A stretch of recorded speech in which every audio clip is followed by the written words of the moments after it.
chers participants en salle virtuelle. On est heureux de vous accueillir donc, au nom de l'Académie d'agriculture de France pour ce deuxième exercice de conférence en ligne, webinaire, en coopération étroite et importante avec Agrénium. Donc, il y en a eu une la semaine dernière donc avec Hervétis, et aujourd'hui donc, nous accueillons Jean-Louis Rastoin pour une conférence tout à fait d'actualité malheureusement, liée à la crise du coronavirus. Donc je vais laisser tout de suite la parole à Jean-Louis Rastoin, mais juste pour des problèmes, je dirais, d'organisation. Donc Jean-Louis va faire sa conférence. Et ensuite, il y aura possibilité de répondre à des questions. Alors, pour que vous puissiez poser vos questions, vous avez donc un petit dispositif qui s'appelle Q&R. Donc là, vous pouvez poser vos questions et c'est moi ensuite qui les retransmettrai donc, à Jean-Louis. Et vous pouvez aussi accessoirement lever la main pour prendre la parole à la fin de la conférence. Et là, à ce moment-là, vous pourrez passer à l'écran, bien évidemment, dans le temps imparti. Jean-Louis, à toi. Merci Philippe, bonjour à tous et bienvenue pour cette conférence qui va peut-être vous changer du Baron Noir ou du Bureau des légendes. J'espère que ce sera aussi palpitant. Donc, comme l'indique le titre, je vais traiter des systèmes alimentaires, la prospective des systèmes alimentaires. Donc, il ne s'agit pas d'une vision conjoncturelle sur la crise actuelle, mais plutôt de se projeter dans l'avenir, au moins à une génération et peut-être deux. Diapo suivante. Voilà, donc nous sommes dans des temps de crise. La crise, selon les philosophes grecs, c'est la fièvre. Et l'issue de la fièvre, c'est soit une issue fatale, soit la guérison, ce qu'il faut souhaiter pour nous tous en ce moment. Et Gramsci aussi a parlé de ces temps de crise entre ancien monde qui ne veut pas disparaître et nouveau monde qui tarde à naître. Et il parle aussi de monstres qui surgissent dans ces périodes obscures. Et c'est ce qui est figuré ici avec le dessin d'en haut qui montre que le coronavirus sévit. Mais c'est une crise qu'il faut mettre en phase avec deux autres crises qui sont plus anciennes, la crise environnementale et à droite, c'est la crise culturelle, c'est-à-dire qu'il y a une espèce de perte de mémoire, de perte de culture alimentaire et c'est cette rupture des liens entre l'homme, la nature et la culture qu'il faut regarder avec attention aujourd'hui pour essayer de rebondir vers des temps meilleurs. La suite. Voilà. Suivante. Oui, oui. Voilà, donc ce que je vous propose au menu, c'est d'abord de prendre du recul historique, parce qu'on ne peut pas faire de prospective sans une longueur de temps suffisante. Deuxième point, ce sera un diagnostic du système alimentaire mondial aujourd'hui et les défis. Et le troisième, c'est la prospective avec trois scénarios, dont le scénario de territorialisation des systèmes alimentaires. Diapo suivante. Alors, le premier point, c'est l'histoire. Suite. Donc, je vais vous parler du système alimentaire. Il faut le définir pour comprendre ce qui va suivre. Donc, il y a une très belle définition de professeur Louis Malassis qui dit que ce système, c'est la façon dont les hommes s'organisent dans l'espace et dans le temps pour obtenir et consommer leur nourriture. Et vous voyez là, ce qu'on appelle parfois la chaîne ou la filière alimentaire qui va, on pourrait dire, du gène à la molécule de déchets. Une chaîne longue avec différents acteurs qui sont bien connus, les semenciers, les agriculteurs, les industriels, les distributeurs et les consommateurs. Diapo suivante. Alors, cette histoire de l'alimentation, elle se confond avec celle de l'humanité. C'est vrai que la civilisation est apparue avec l'organisation de l'alimentation qui commence il y a bien longtemps, il y a 500 000 ans, c'est l'utilisation du feu à des fins alimentaires. Alors, ce n'est pas simplement pour préserver les aliments, les conserver, mais c'est aussi un lieu de convivialité, un lieu d'échange autour du foyer qui a perduré jusqu'à aujourd'hui. C'est plus le foyer, c'est la table, mais c'est la même chose, hein. La deuxième étape, c'est au néolithique, il y a 10 000 ans, avec la domestication des espèces animales et végétales, ce qui a permis d'accompagner la croissance démographique, mais qui s'est aussi traduit par une sédentarisation des humains. Et on arrive là à la troisième étape, il y a 5000 ans, avec la naissance des grandes cités. Et dans ces grandes cités, on voit apparaître la division du travail entre la production des matières premières agricoles et leur transformation par l'artisanat et leur distribution par les commerçants. Et enfin, c'est beaucoup plus récent, ça a environ un siècle et demi, c'est l'apparition de l'âge agro-industriel que je vais détailler à présent. Alors, la cinquième transition qui va suivre l'âge agro-industriel, elle est marquée par le rapport de Brundtland sur notre futur commun, 1987, et ça a été confirmé, cette vision de l'avenir, au sommet de la Terre à Rio, et puis par une conférence de la FAO en 1996 à Rome, conférence très importante puisqu'on a défini là, notamment, on a approfondi la notion de sécurité alimentaire.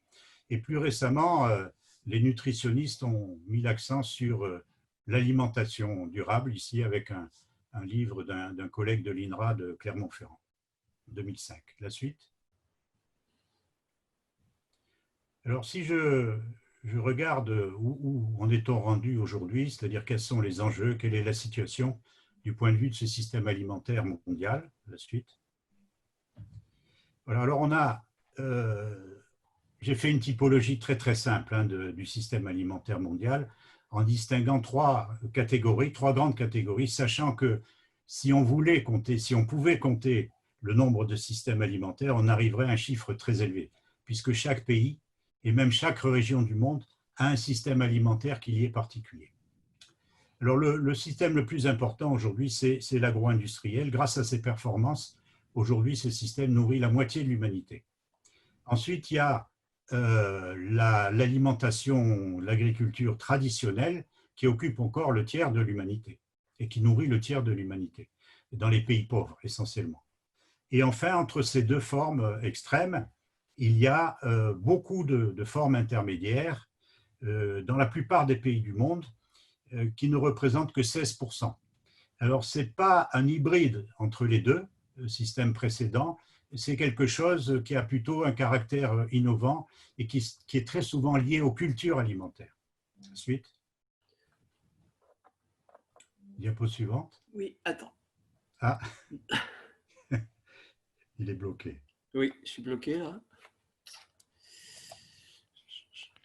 Voilà. Ah voilà. Alors, ce système est intensif. Bon, ça c'est ce qu'on connaît bien, l'intensification à la fois chimique et génétique avec l'usage des pesticides, etc., et des semences sélectionnées. Il est intensif en énergie aussi, il consomme beaucoup d'énergie. Ce système est spécialisé, c'est-à-dire qu'on tend vers la monoculture ou l'élevage d'une seule espèce animale. La troisième caractéristique, c'est que ce système est concentré, c'est-à-dire que si je regarde l'ensemble de la chaîne alimentaire que j'ai présentée tout à l'heure, on observe les concentrations les plus importantes tout à fait en amont dans l'agrofourniture. Par exemple, le marché mondial des semences, mais aussi des produits agrochimiques, il est contrôlé par un oligopole, un petit nombre de firmes. On peut estimer qu'une dizaine de firmes dans le monde contrôlent la quasi-totalité de ce marché. Et de l'autre côté, en aval, c'est le phénomène de la grande distribution, avec les super centrales d'achat qui réunissent plusieurs groupes de distribution. Et ce qui fait que la puissance d'achat de ces distributeurs, évidemment, va influencer tout le reste de la chaîne alimentaire. L'industrie alimentaire est un peu moins concentrée, mais elle est quand même en voie de constituer un oligopole aussi au niveau mondial. Par contre, l'agriculture échappe à ce phénomène de concentration aujourd'hui, même si on observe des très très grandes fermes. On a des exemples en Amérique du Nord, en Amérique du Sud, et en Chine. La plus grande ferme du monde, elle se situe en Chine, elle a 9 millions d'hectares et elle concerne un élevage qui a plusieurs centaines de milliers de vaches laitières. Donc c'est une concentration extrême. le système est mondialisé. Bon, c'est un phénomène qui est très connu et qui est critiqué aujourd'hui parce que la crise sanitaire a mis l'accent sur la fragilité de ces chaînes alimentaires très très longues. Et enfin, il est financiarisé. Je pense que c'est la caractéristique qui est la plus préoccupante parce que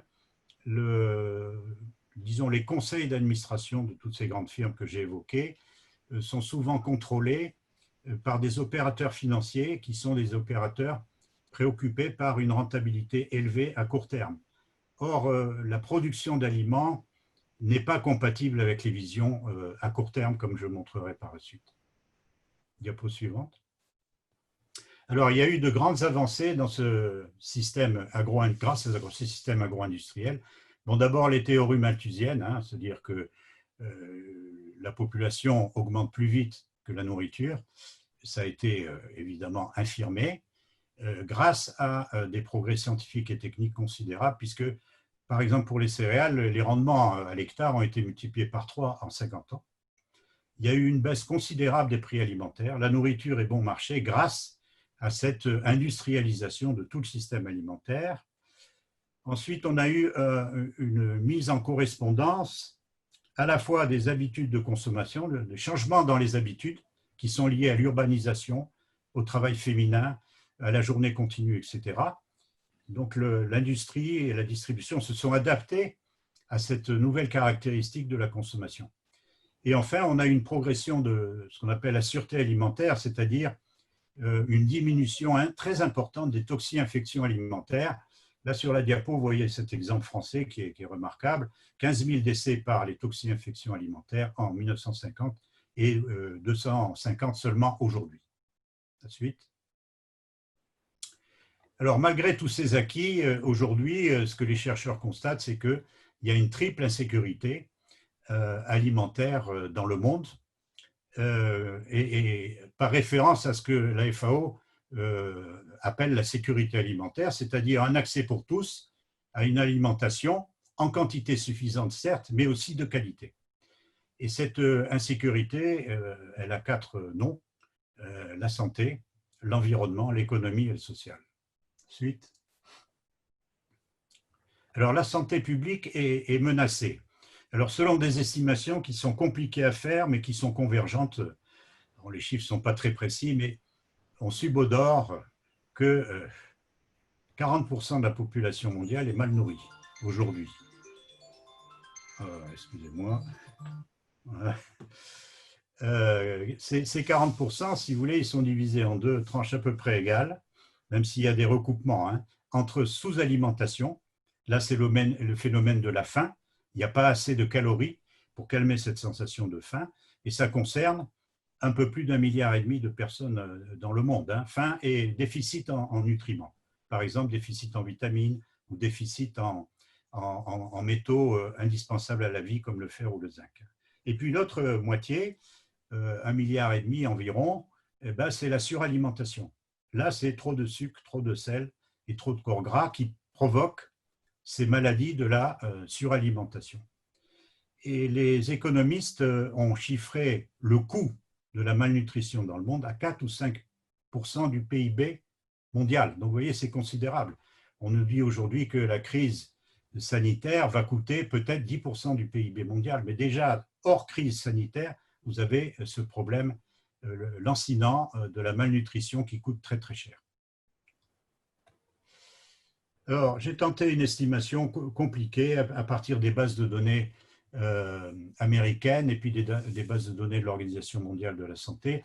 Donc, j'ai beaucoup simplifié dans ce tableau, mais la première colonne indique des valeurs en millions de personnes. Et puis la colonne de droite, elle montre les évolutions. La population mondiale a augmenté de 13% dans les 10 années qui sont figurées là, mais la mortalité totale, eh bien, elle n'a augmenté que de 9%. Donc ça, ce sont des progrès remarquables en termes de santé humaine qui permettent, si vous voulez, que la mortalité n'accompagne pas la croissance démographique. Ensuite, la mortalité imputable à des facteurs de risque. Les facteurs de risque, c'est l'environnement. Par exemple, la pollution de l'air ou la pollution de l'eau. c'est le comportement. Par exemple, la malnutrition de ce que je viens d'évoquer. Et puis, c'est aussi des perturbations dans le métabolisme, c'est-à-dire ce sont les maladies, les pathologies. Alors, si on réunit tout ça, on s'aperçoit que c'est 34 millions de personnes qui souffrent, qui sont décédées du fait de ces dysfonctionnements dans le système, ce qu'on pourrait appeler l'écosystème terrestre. Hein.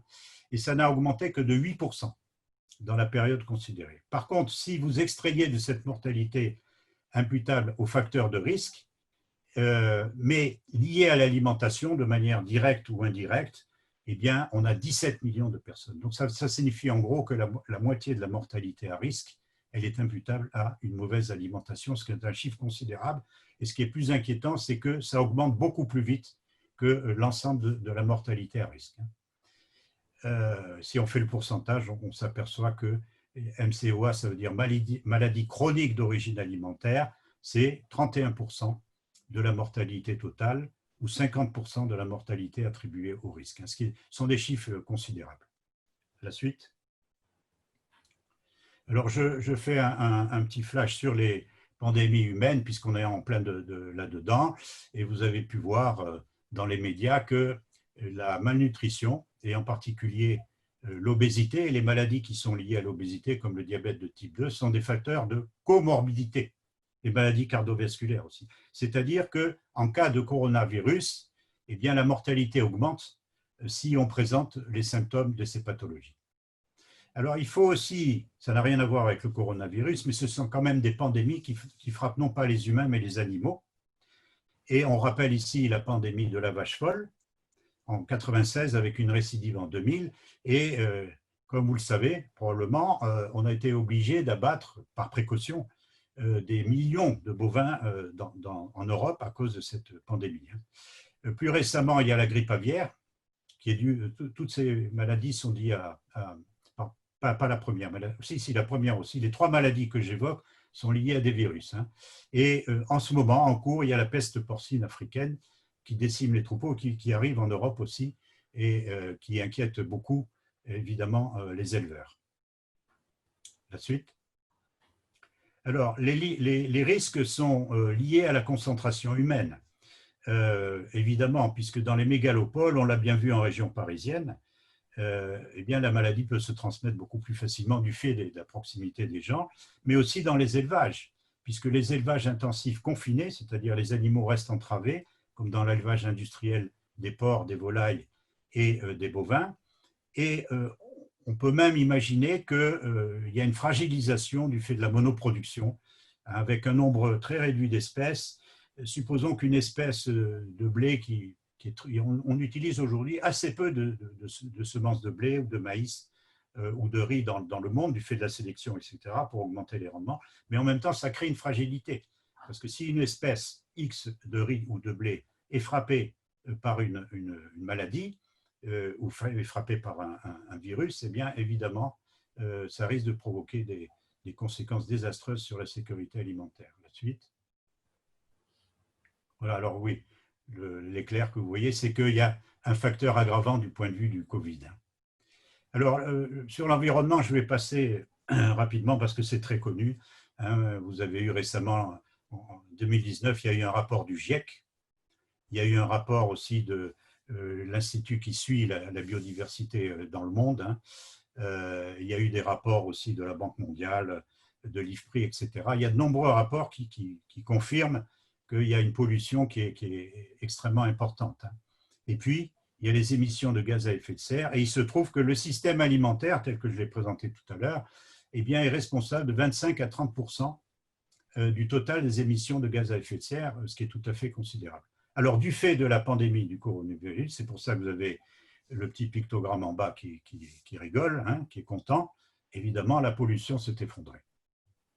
Bonne nouvelle pour la Terre. Enfin, vous avez l'instabilité et les inégalités dans le système alimentaire qui sont imputables très largement à ces chaînes globales de valeur. Je mets valeur entre guillemets parce que lorsqu'on parle de chaîne globale de valeur, aujourd'hui, la valeur, c'est uniquement la valeur économique du produit et du processus de production. Alors, ces chaînes sont très longues, elles sont mondialisées et elles sont fragmentées. puisque vous avez un morceau de la production ici, un autre morceau de la production là, etc. Et puis la gouvernance financiarisée avec les décisions à court terme que j'ai évoquées tout à l'heure.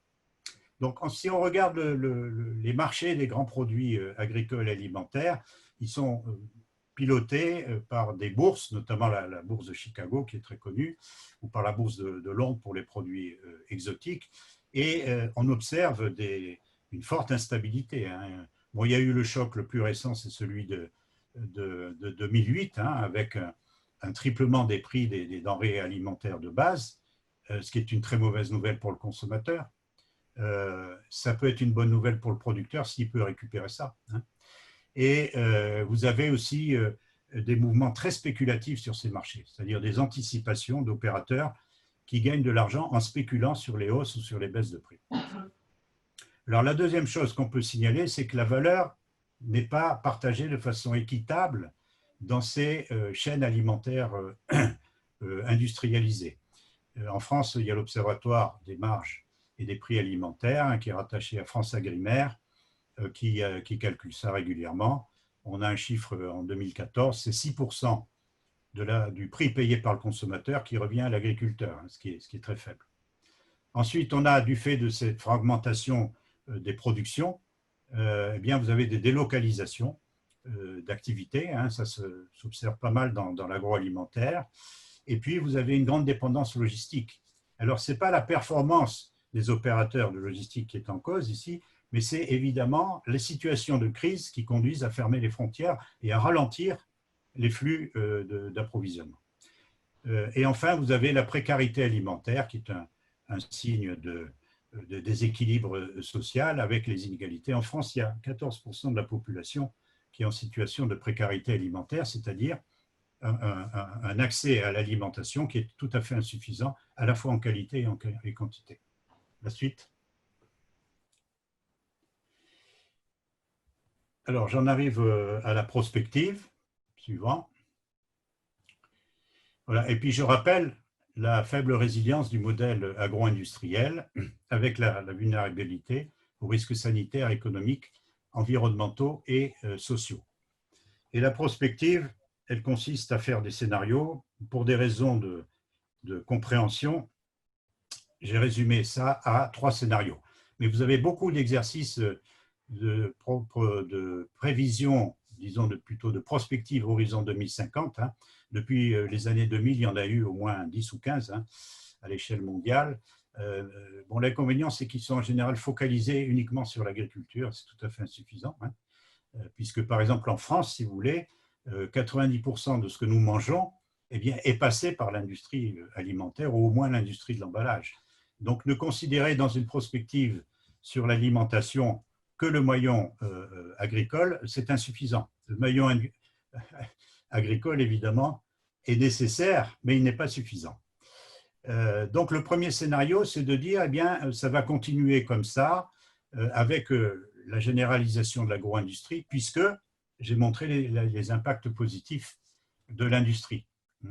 Mais par rapport à ce scénario, il y a une contestation sociétale forte. En France et en Europe, il y a la contestation sur les OGM et les pesticides que nous vivons depuis un certain nombre d'années. Le deuxième scénario, il part de l'hypothèse que les impasses de ce modèle agro-industriel sont difficilement dépassables et qu'il faut donc imaginer un nouveau modèle qu'on appelle le système territorialisé. Et enfin, le troisième scénario, qui est le plus probable, évidemment, c'est de dire qu'il y aura une combinaison des 3 scénarios. Suivant. Bon, je rappelle ici hein, que nous serons 10 milliards en 2050. Ce sont des chiffres qui sont maintenant quasiment définitifs, sauf évidemment, en temps de pandémie, on peut se dire que malheureusement, il peut y avoir une mortalité très, très élevée, ou bien il peut y avoir une catastrophe climatique ou des choses de ce genre, ou bien une catastrophe atomique. Hein. Mais ça, la prospective ne peut pas le prendre en compte. Hein. Alors, le phénomène qu'il faut signaler, c'est l'urbanisation accélérée, puisqu'en 2050, on sera 75% dans les villes. Et ce qui est le plus inquiétant, si vous voulez, et sur lequel je vais revenir, c'est que ce sont des mégalopoles, des très, très grandes villes. Hein, les villes qui ont le taux de croissance le plus rapide aujourd'hui dans le monde sont des villes de plus d'1 million d'habitants, avec toutes les difficultés de gestion que ça présente. Suite.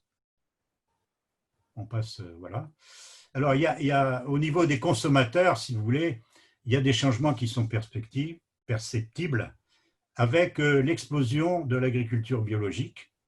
En France, en 2020, le marché va être autour de 10 milliards d'euros, ce qui est considérable parce que ce marché, il y a 20 ans, était très, très faible. Et il faut signaler, c'est très important, il y a de plus en plus d'agriculteurs qui se convertissent à l'agriculture biologique. Ils ont fait leurs calculs. Et il y a de plus d'emplois qui sont créés par l'agriculture biologique, mais aussi autour de l'agriculture biologique, par l'agroalimentaire qui fait que du bio, etc. Ça, c'est le premier phénomène. Le deuxième phénomène sur lequel il faut beaucoup insister, et là, on est en train de le vivre. Aujourd'hui, il y a un changement dans la gestion du temps des consommateurs et la gestion du budget des consommateurs. C'est-à-dire que la fraction de notre budget qu'on consacre à l'alimentation, au lieu de décliner comme elle fait depuis des années, elle se stabilise et elle pourra repartir. Et deuxièmement, dans la gestion du temps, le confinement oblige, enfin disons incite plutôt, pas oblige, incite à passer plus de temps à la préparation des repas à domicile, ce qui en même temps est une bonne nouvelle parce que la qualité des repas préparés à domicile à partir des ingrédients de base est supérieure à la qualité que l'on peut trouver dans certains aliments agro-industriels. Et enfin, il y a le mouvement des locavores, c'est-à-dire qu'il y a une préférence pour l'achat local, et on le voit très très bien en ce moment. Diapo suivante. Alors, ce scénario alternatif, je vais le décrire en 10 minutes, un quart d'heure. D'abord, il ne se fonde plus sur la seule valeur économique que j'ai pointée tout à l'heure, mais sur les trois valeurs.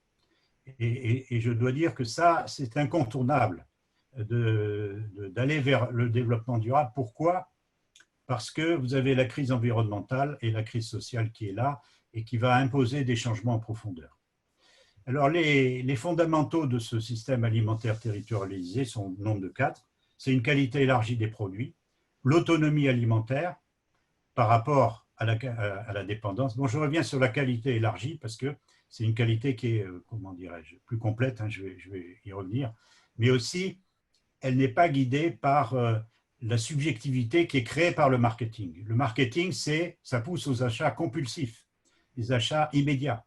Et ce n'est pas forcément les meilleurs achats en termes de santé ou même de bien-être. Hein. Bon, l'autonomie, c'est moins de dépendance par rapport à l'extérieur, hein, aux importations. Proximité, c'est la triple proximité, je vais expliquer tout ça par rapport à des filières très longues. Et la solidarité, c'est-à-dire une approche collective de l'alimentation par rapport à une approche individualiste. C'est-à-dire que le système agro-industriel, il fonctionne sur une production et une consommation de masse. Et la consommation de masse, elle a une croissance si on individualise les comportements des consommateurs. La suite.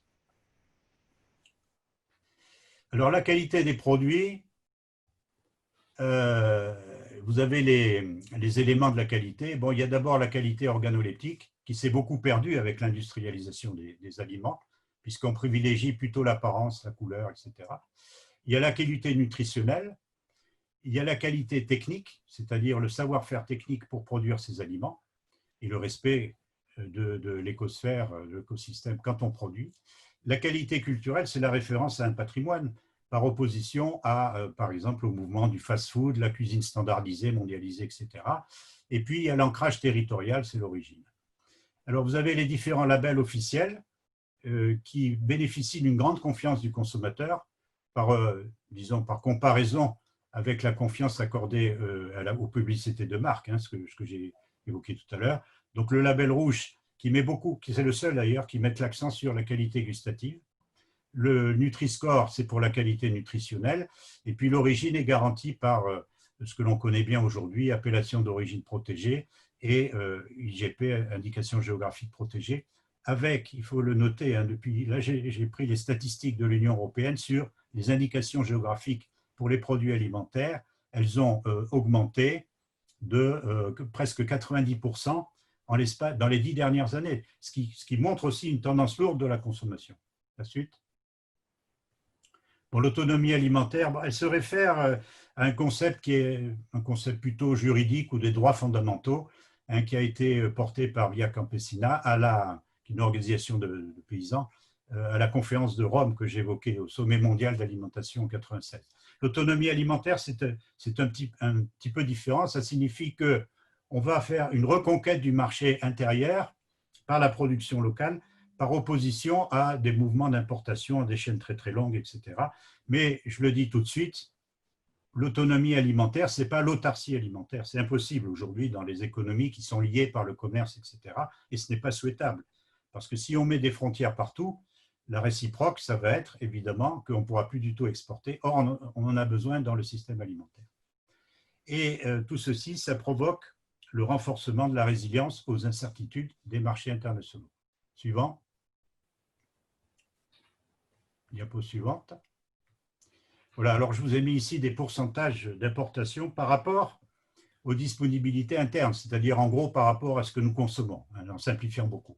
Et vous voyez que pour les fruits, les légumes et les huiles végétales, c'est proche ou ça dépasse 50%, ce qui est tout à fait anormal puisque nous avons une capacité productive très importante en France et en Europe sur ces produits. Diapo suivante.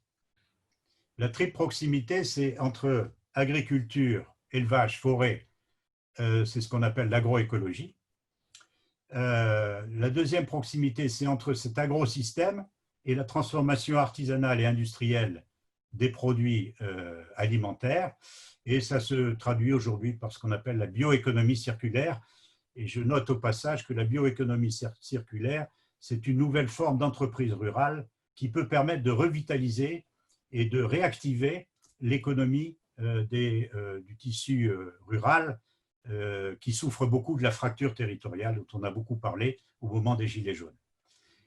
Troisième point sur la proximité, c'est évidemment le lien entre le producteur d'aliments et le consommateur avec cette notion de circuit court à la fois locaux et internationaux. Alors pourquoi je dis ça? Parce que le circuit court, la définition, c'est un seul intermédiaire entre le producteur, que ce soit l'agriculteur ou bien l'industrie alimentaire, et l'acheteur final.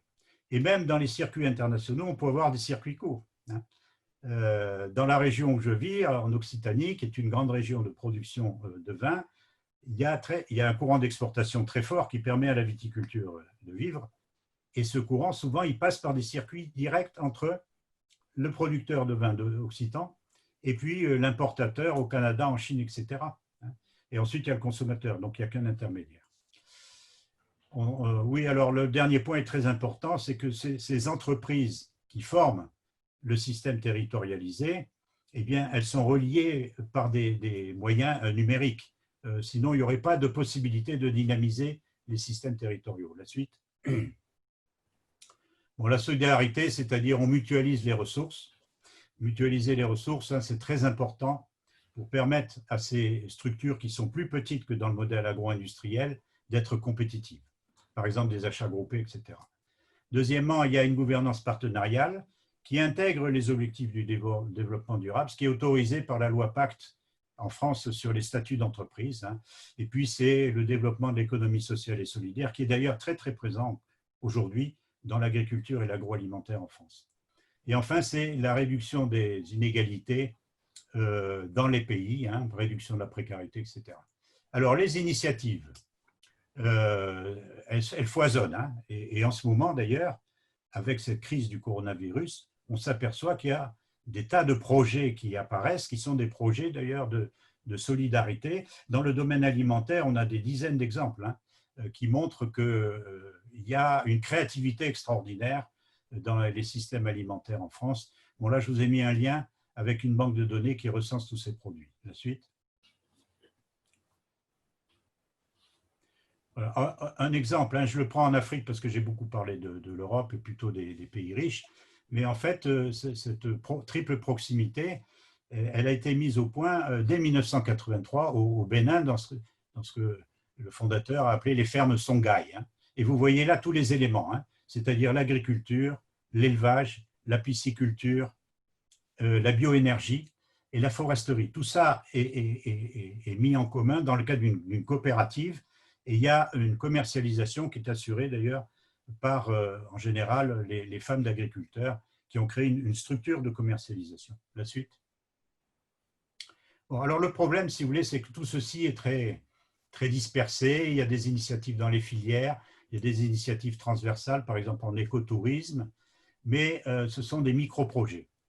Et il n'y a pas de masse critique pour réellement développer un système alimentaire territorialisé. La suite.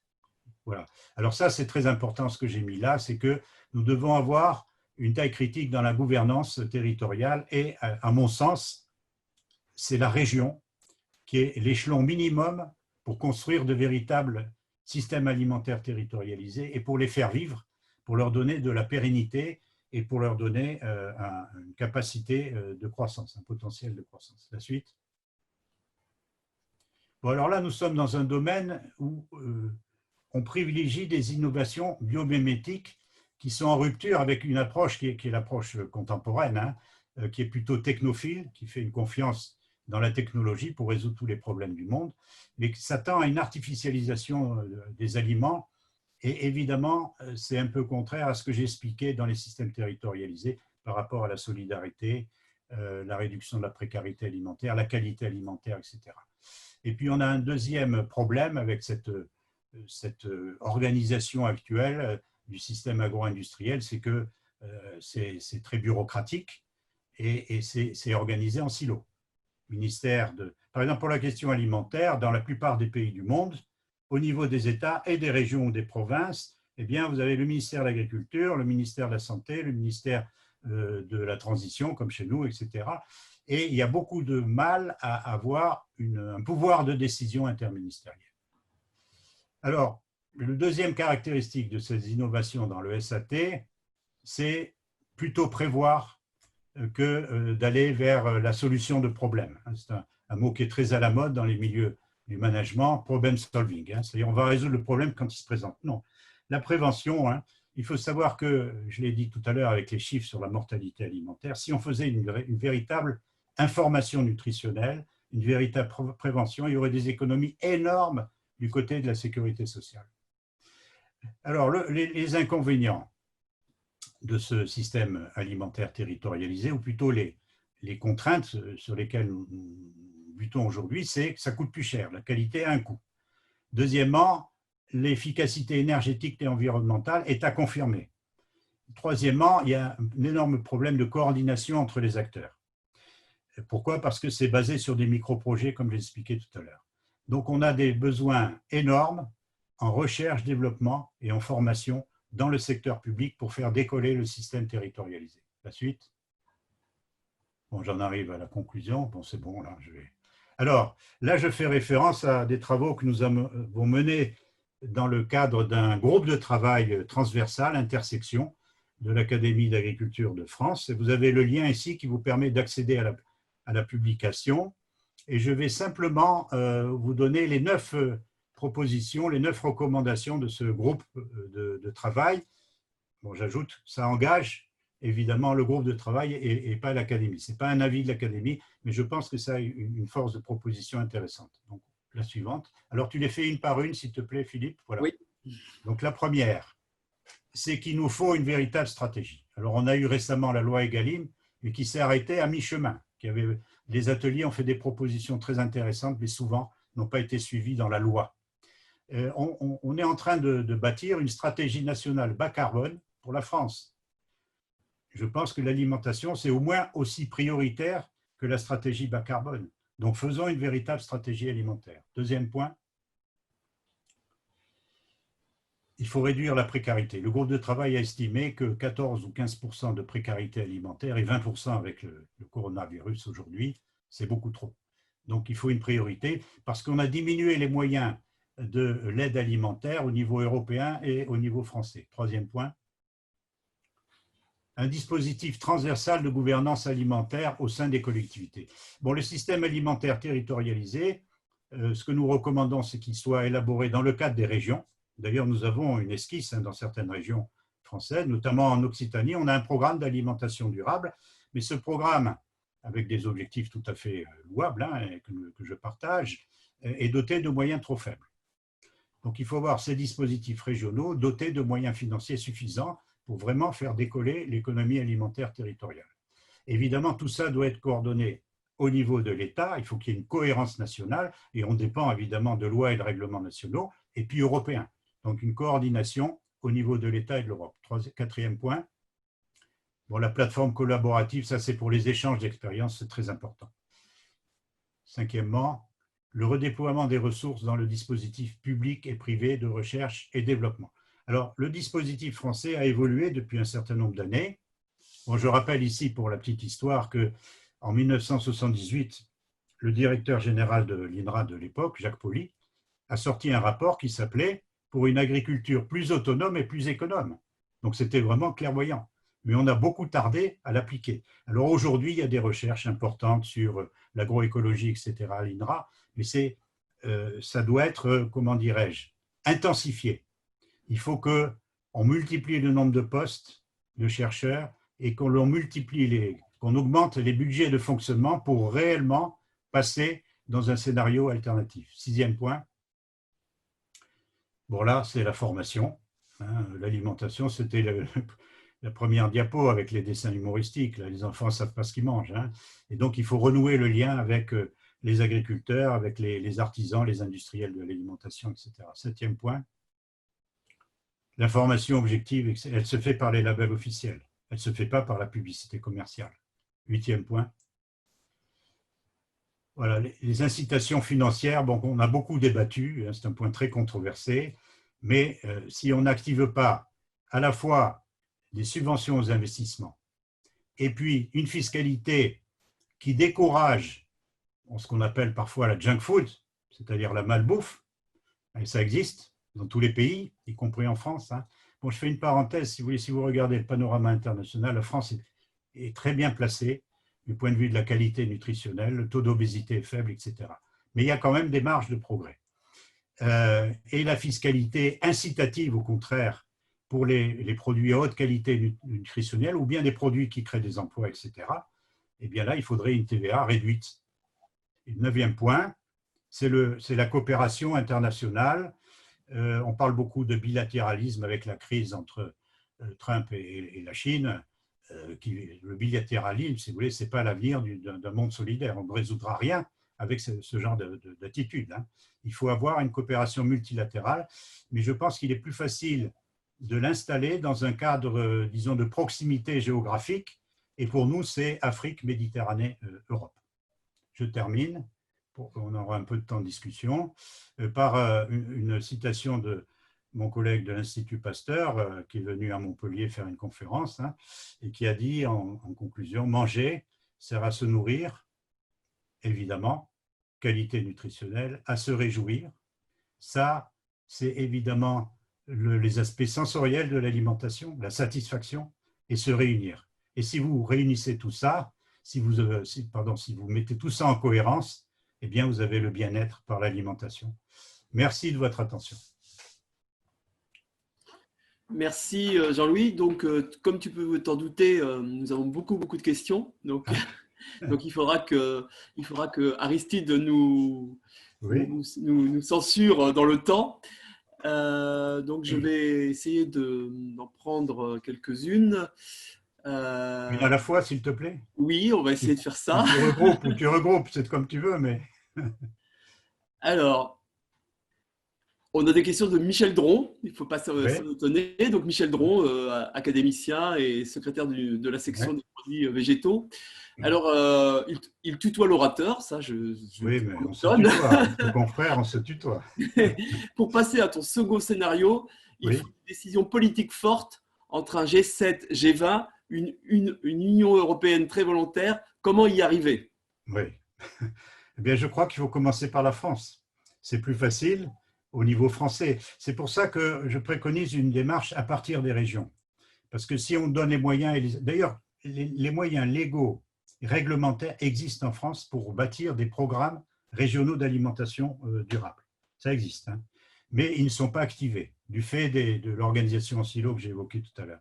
Donc, commençons par faire ces programmes régionaux. Ensuite, on pourrait faire une grande conférence, un grand débat, un Grenelle de l'alimentation au niveau de l'État pour reprendre et poursuivre sur la foulée de la loi Egalim. Mais il faut aller beaucoup plus loin. Hein. Mais Michel Dron a tout à fait raison. Il faut espérer que l'Europe ne va pas éclater avec la crise actuelle. Le danger est grand, malheureusement. Faisons l'hypothèse optimiste que l'Europe, au contraire, sorte renforcée. Il est évident qu'il faut un programme d'alimentation durable au niveau européen.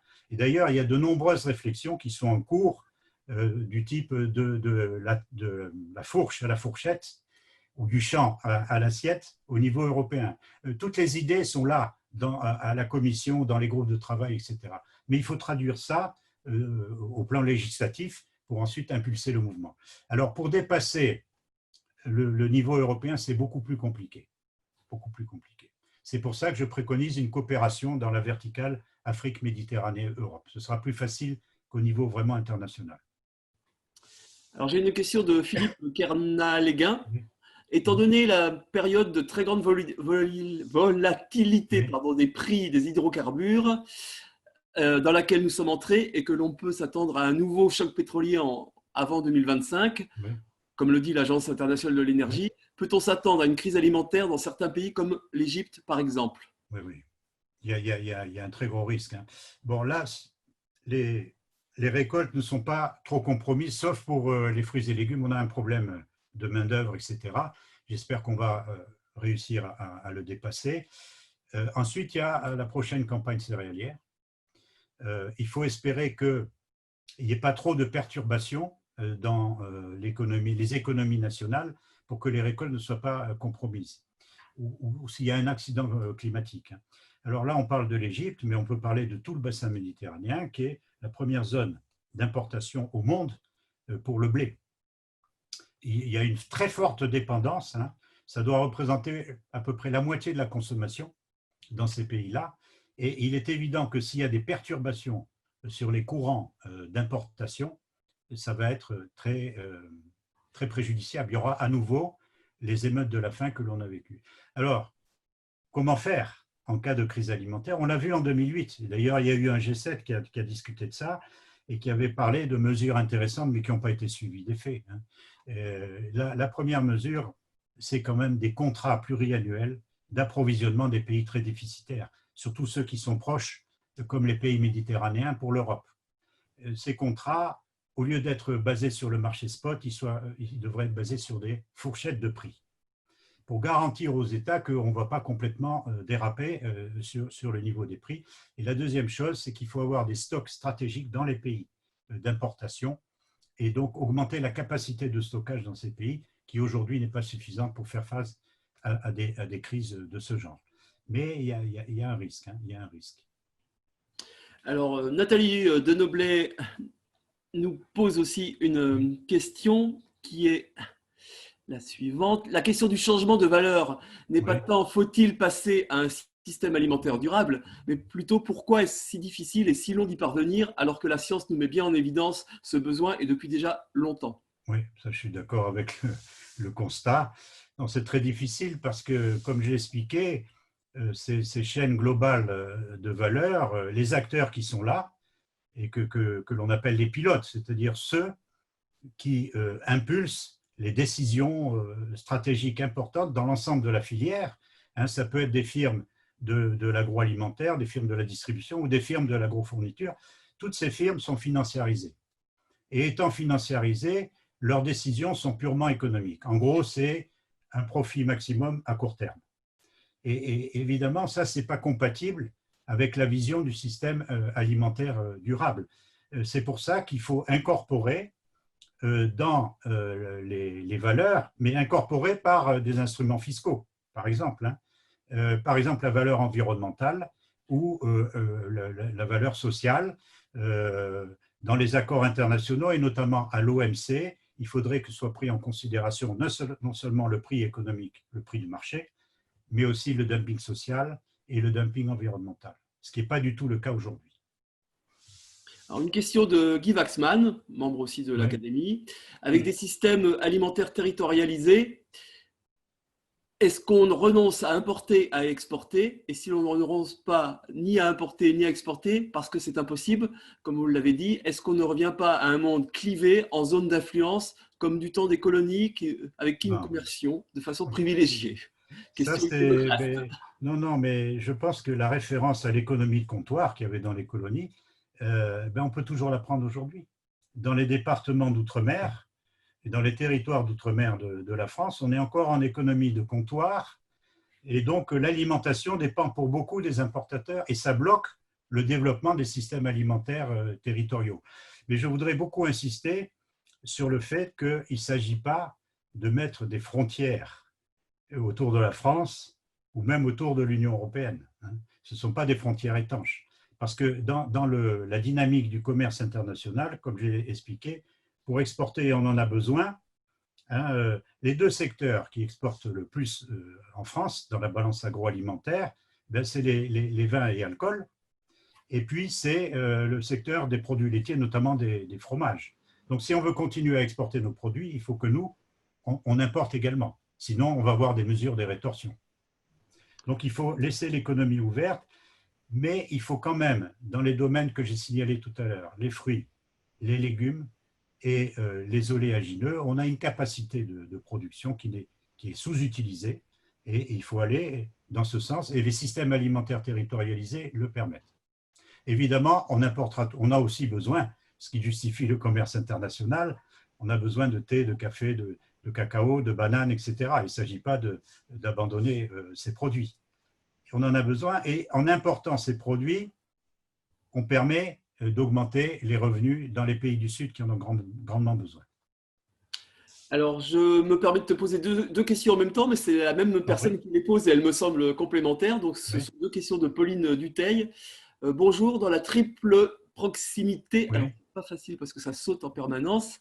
Donc, bonjour, dans la triple proximité, comment les circuits courts et les initiatives peuvent-ils se développer dans le système actuel alimentaire et notamment dans les villes vis-à-vis des acteurs, industrie, grande distribution, déjà présents sur les marchés? Et question complémentaire, pensez-vous qu'une coexistence des circuits de distribution alimentaire longs et courts est envisageable en ville? Si oui, comment? Oui. Bon. Alors, sur les circuits courts, je l'ai indiqué tout à l'heure, les initiatives qui sont prises depuis le confinement vont vers le local et on met en place des procédures logistiques qui sont tout à fait efficaces, la vente directe. Bon, le numérique, là, sert énormément et il faut aller dans ce sens. Mais j'irai plus loin. Il n'est pas question non plus de fermer les hypermarchés, les supermarchés, etc. Bon, peut-être que les hypermarchés enfin, ils sont déjà en train de décliner, peut-être qu'ils vont disparaître au profit des supermarchés de proximité et surtout des supérettes que nous avons dans les villes et qui ont des taux de croissance significatifs. Et si vous regardez le comportement dans ce qu'on appelle les chaînes, non pas succursalistes, mais les chaînes d'indépendants, c'est-à-dire Système U et Leclerc chez nous, il y a une grande autonomie au niveau des magasins. Et comme la grande distribution est en contact direct avec le consommateur, ce qui se passe, et que le commerçant il vit des achats du client, ce qui se passe, c'est qu'il y a une réactivité très très forte au changement de comportement des consommateurs. Alors la preuve la plus évidente, c'est les linéaires de bio qui sont de plus en plus importants. Mais c'est la même chose pour le local. Maintenant, le local devient un argument de vente. Alors pour répondre à la deuxième partie de la question, ce qui va se passer, dans l'hypothèse souhaitable où les systèmes alimentaires territorialisés sont soutenus par la puissance publique, puisqu'ils le sont déjà par les consommateurs, il faut un coup de pouce de la puissance publique. Pour les grandes villes, il n'est pas possible d'imaginer, comme dans le cas par exemple de l'Occitanie, on a fait des calculs très intéressants, l'autonomie alimentaire, on n'en est pas loin, parce qu'on a en Occitanie un panier de produits alimentaires qui est très diversifié. Et on pourrait se nourrir beaucoup plus avec la production locale. Mais si vous prenez les villes beaucoup plus importantes, donc on peut nourrir Toulouse et Montpellier avec la production locale. Mais si vous prenez Paris, ou même Lyon et Marseille, les autres très grandes villes, l'interland de production, ce n'est pas simplement la région d'implantation de ces capitales régionales, mais c'est aussi plusieurs régions. Donc on va dans ce sens. Et les circuits actuels vont continuer, mais en s'adaptant, avec ce que j'ai expliqué sur les supérettes de proximité, etc. Alors, une question de Sandrine Doppler. Monsieur Brastouin, ne pensez-vous pas que les écosystèmes régionaux Alors, comme je vous disais, c'est un peu compliqué parce que ça saute tout le temps. Ne pensez-vous pas que que les écosystèmes régionaux pêchent par l'individualisation de chaque projet? Je prends comme exemple les nombreuses plateformes de regroupement des productions locales ou bien les nombreux accélérateurs de start-up. Oui, oui, non, mais tout à Et fait. après cette question, il faudra penser, il y a des personnes qui lèvent Bon, la non, mais main. c'est une Oui, oui, question oui, on formidable. va passer après, on va passer la parole en direct. Oui, oui, tout à fait. Bon, Merci, d'accord. Aristide. Alors, bon, c'est une excellente question. Là, je l'ai effleuré en disant les micro-projets, c'est formidable, c'est l'initiative de la base, etc. Mais il n'y a pas de taille critique. Il faut absolument mettre en cohérence, mutualiser toutes ces expériences pour aboutir à quelque chose qui, du point de vue économique, puisse fonctionner. Il faut un minimum de compétitivité économique, quand même, dans le monde où nous sommes. Et là, il appartient aux collectivités régionales, c'est-à-dire aux conseils régionaux, de regrouper tout ça.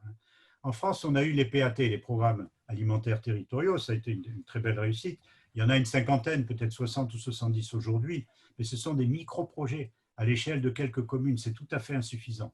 Il faut passer vraiment à une dimension régionale pour avoir quelque chose qui soit plus pérenne. Sinon, ces petits projets, eh bien, malheureusement, risquent de péricliter et de disparaître. Alors, une question de Constant Lecoeur, notre secrétaire perpétuel, Oui. et ensuite je passe la parole, si elles sont toujours là, donc à Alice Dardelais et Jocelyne Foissier, en leur demandant de bien régler leur micro quand on leur passera la parole. Donc, question de Constant Lecoeur, secrétaire perpétuel de l'Académie.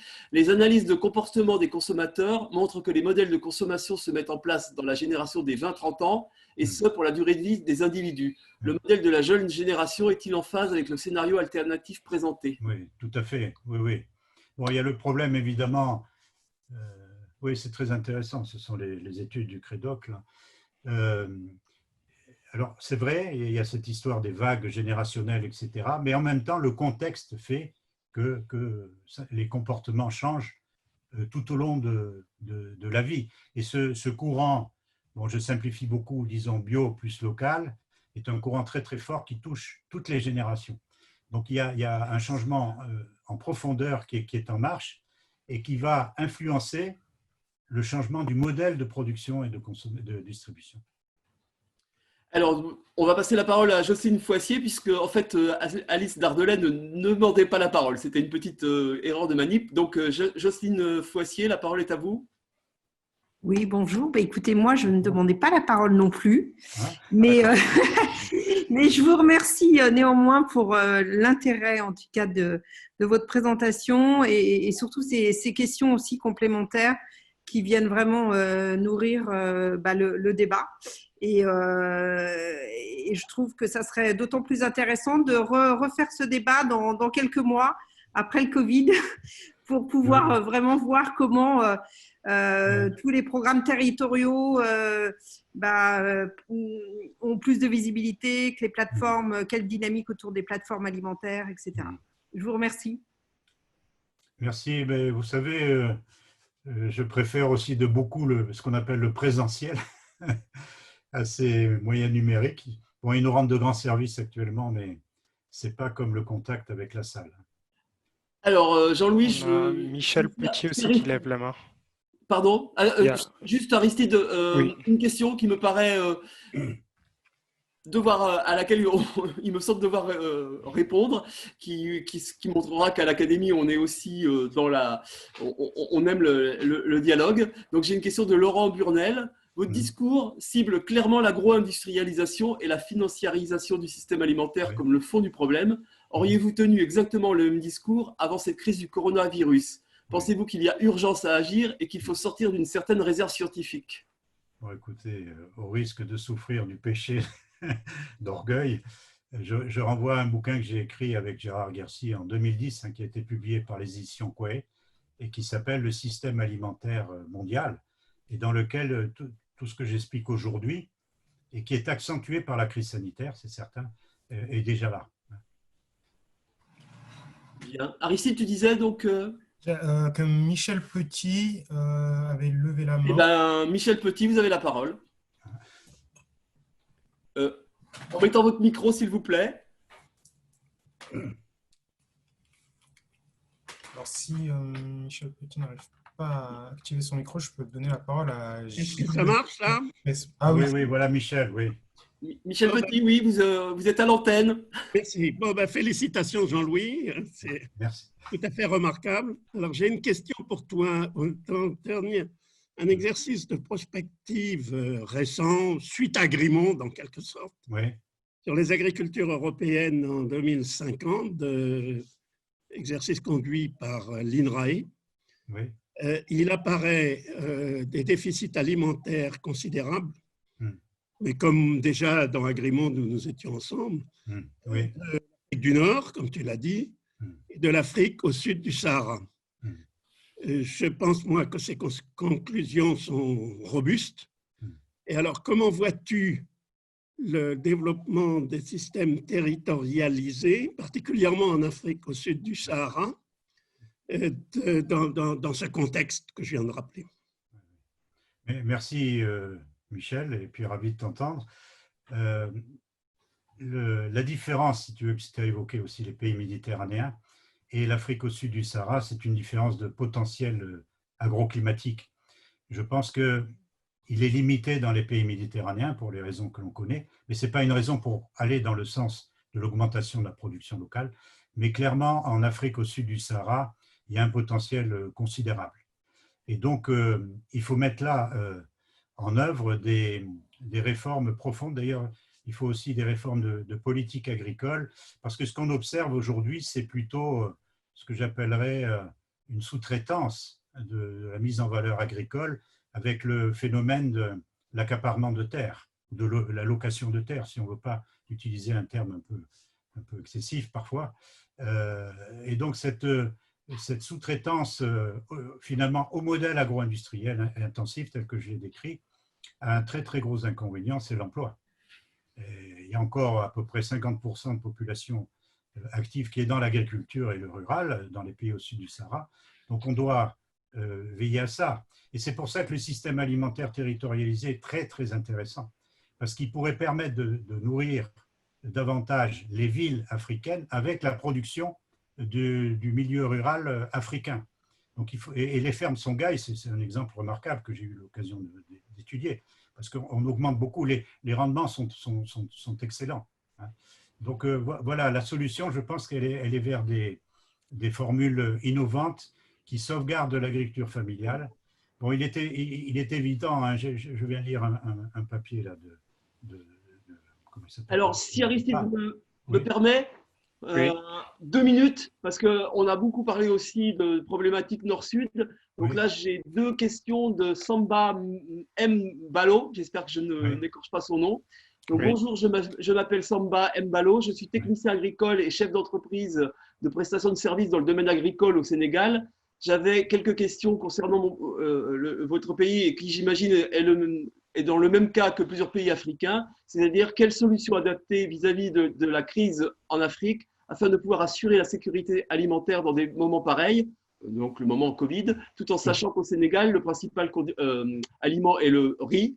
Après une belle politique agricole pour en arriver à l'autosuffisance alimentaire qui n'est toujours pas acquise, la preuve, c'est le riz importé distribué à quelques familles diminue pour les aider. Ne serait-il pas judicieux d'apporter un appui direct, c'est-à-dire du matériel agricole, des semences aux petits producteurs, tout en les suivant, les conseillant sur la diversification des cultures, le respect de l'environnement, sans les intermédiaires d'ingénieurs en 4x4 ou en costume? Ah oui, c'est bien vu, c'est bien vu. Donc là, les fermes Songhai, hein, je n'insiste pas là-dessus, mais Nzamudjo, là, le créateur des fermes Songhai, a créé une académie, c'est-à-dire un centre de formation. Il a formé des centaines d'agriculteurs africains, notamment pour le Sénégal. Le gros problème auquel on se heurte, c'est le foncier. Donc il faut résoudre la question foncière pour que ces paysans bien formés à l'agroforesterie puissent avoir des terres pour développer les concepts qu'ils ont appris dans les fermes Songhai. Et il est évident qu'il faut une politique agricole pour soutenir l'investissement en semences, en engrais, etc., dans ce type de ferme. Et puis le second aspect aussi a été abordé rapidement. Il est évident que l'économie de comptoir est très préjudiciable au développement de ces formes de systèmes alimentaires territorialisés. Donc il faut faire évoluer la réglementation en ce qui concerne les importations. D'ailleurs, même à l'OMC, dans l'état actuel, pour les produits stratégiques comme le riz, il peut y avoir des barrières à l'entrée pour permettre le développement de la production locale. Donc il faut aller dans ce sens. Aristide, c'est fini ou on a encore une mini-question? Alors, une question à l'oral ou une mini-question, je ne sais Alors, pas une dans quelle… mini-question, donc Gilles Cressman, comment définir le local au final? Ce sera différent si on est corse ou si on est breton? Alors ça, c'est une très bonne question de comparer les régions françaises entre elles, c'est évident. Mais dans les deux cas, ce sont des régions où l'autonomie alimentaire peut être approchée. Dans d'autres régions, bon, par exemple, le Languedoc-Roussillon, avant la fusion avec Midi-Pyrénées, était une région où l'autonomie alimentaire était une vue de l'esprit. Mais aujourd'hui, avec les départements de Midi-Pyrénées, on a une capacité à produire énormément de ce que nous consommons dans la région. Alors, c'est vrai que toutes les régions ne sont pas égales en France, et j'ajoute que, évidemment, encore une fois, ce n'est pas le protectionnisme régional, encore moins le protectionnisme national, les denrées vont continuer à circuler. Bon, moi, j'adore le fromage maroilles, par exemple. Eh bien, il n'est pas produit en Occitanie, mais de temps en temps, je vais me faire plaisir, je vais en acheter. Bien. Eh bien, écoute, Jean-Louis, déjà au nom du bureau de l'Académie, on te remercie d'avoir été le deuxième à essuyer les plâtres de nos conférences en ligne d'1 heure. Et d'autant plus méritant que tu n'avais pas accès à tes slides, donc tu as fait par mon intermédiaire pour passer les slides, donc je te remercie. On remercie aussi nos 247 participants à notre salle virtuelle, ce qui montre l'intérêt de ta thématique abordée aujourd'hui. Et on remercie évidemment Agrenium, on remercie la technique Aristide, et on vous dit donc à bientôt, puisque la semaine prochaine, normalement, nous renouvelons l'exercice. Alors, bien évidemment, toutes les personnes qui n'ont pas eu réponse à leurs questions, Aristide nous passe des questions écrites et elles seront donc retransmises à notre orateur. Voilà, je vous remercie à mon niveau.